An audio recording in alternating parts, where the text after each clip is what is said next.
Yo, what's up guys, I'm back, got a review for you. This time we have this 89 Lautaro Martinez card. Now this is pre-recorded, so this is now after the World Cup. I'm actually putting this out. Now you've probably seen his World Cup final performance when he came on for Alvarez. Shocking performance, so hopefully he's actually better in FIFA than he is in real life. But on stats sense, so he's 5'9", got the high medium work rate. He's right foot with these 4-star skills. 4-star weak foot. Now the 8 matches played that got 15 goals, which is actually a very nice return on the card because they have a lot of cards to bounce between.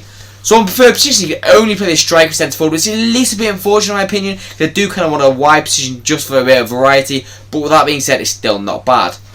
Now, on stats, so we've got the 86 pace, 89 shooting, the 78 passing, the 88 dribbling, and the 88 physical. So on paper, looks like quite a nice wear-rounded card. Obviously, I played him up front, and as you can see, he's got the outside of the fortress trait, which is a very nice trait for this year. As I said, I played him up front alongside that Hadji card, and I only played him up front with the engine chemistry style. If you do enjoy the clips or want to see more, please do subscribe. It generally does help the channel out a lot, and I'll see you after the positives and negatives. Peace.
So on to my other thoughts about the card then. Now first of all, kicking it off with the 4-star skills, 4-star weak foot. Now the 4-star skills for me is a minimum necessity on a card. He's actually quite small, so he will be able to twist and turn. He hasn't really got the most agile of stats in terms of dribbling and the actual agility stat, but generally speaking, he's small so he can get away with it, because they are very similar stats like that Crespo card, but generally because he's a lot smaller, he will be able to get away with it and turn a little bit nicer than Crespo.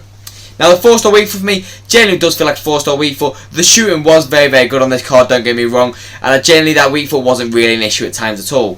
Now the pace for me, this is why I feel like you do need the engine chemistry style. The acceleration is decent, the sprint speed is quite low on this card, so we will get caught up to quite easily from the big centre backs and also the full backs. Now shooting for me, it does have a little bit low of shot power in my opinion, but the finishing and attack position is exceptional, especially with his work rates. And if you had like the getting behind the instruction, he'll always be the last man and be able to get through and behind and also get those nice finishes off, which is actually very nice about the card. Now, generally speaking, the passing for me, this is why I put the engine chem style on him. He's not really the best of passes. He is very similar to Crespo in that respect, because he's got the low agility, he's got the air ability and stuff like that. He's not got the best of passing, and he's also a very good finisher. So generally a very, very similar card in my opinion. I'll probably tell you who's better at the end. But generally, the passing is a little bit better than Crespo's, don't get me wrong, but he's not going to be amazing. I would highly recommend you play him striker if you're going to play him anywhere, because he generally can't really play wide or cam, to be honest. Now, as I talked about, the agility stat and the dribbling aren't really the best. He's not unagile, don't get me wrong, because he is 5'9", so he will be able to twist and turn when you need him to. And he's also got like the not bad ball control, the not bad balance. Well, this is what I feel like this card's very, very good at. He's got the really good balance with the really good strength, and I normally say one or the other's good, but when you have both, it's exceptional with it, especially with that aggression as well. He won't be able to get pushed off the ball very easily at all. So if that pace does let you down at times, or the agility, that will counteract it very much. Now, the approach for me, generally, he didn't really miss many chances, and when he did, it was a little bit of a... I didn't really think I did too many human error ones, so generally, if he did miss a chance, it would be his fault, but overall, he didn't really miss too many, to be honest. Now, next with me is his air ability. Now, the 88 head actually with a 93 jumping. He is a little bit small, don't get me wrong, but when he does win that header, he will be able to score it, and that is a very nice attribute of a card, just adds a little bit more versatility.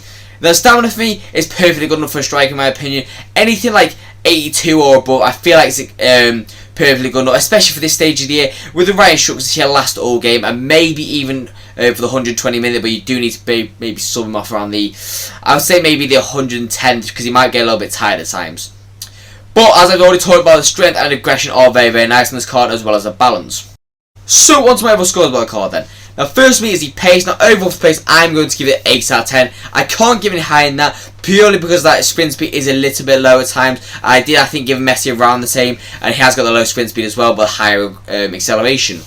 Now, the shooting for me, overall for this, I'm going to give it 8.5 out of 10. I'm not giving it high, because I do want a little bit more shot power, and a little bit more long shots and stuff like that. But with that being said, the shooting was very, very good, and one of his better attributes, in my opinion. Now, the passing for me, overall, I'm going to give it a 6 out of 10. Purely because the ones that matter, like the short pass and the long pass, are quite average, and I feel like you do need to have that engine to boost them. Now, the dribbling stats for me overall, I'm going to give it a 7.5 out of 10. I'm not giving it higher than that, purely because I feel like he's not really the most agile of cards, and if he was, he'd probably be a lot better than he is. But don't get me wrong, that's not me saying he's a bad card necessarily. I just feel like with that like 95 agility and stuff like that, he'd be a very, very agile and hard card, especially that strength to be pushed off. Now, the physicals to me, I'm going to give it a 9 out of 10. The only thing that can really make a 10 out of 10 is maybe a bit more strength and maybe like 90 plus stamina. But overall, very, very exceptional stats for the physicals.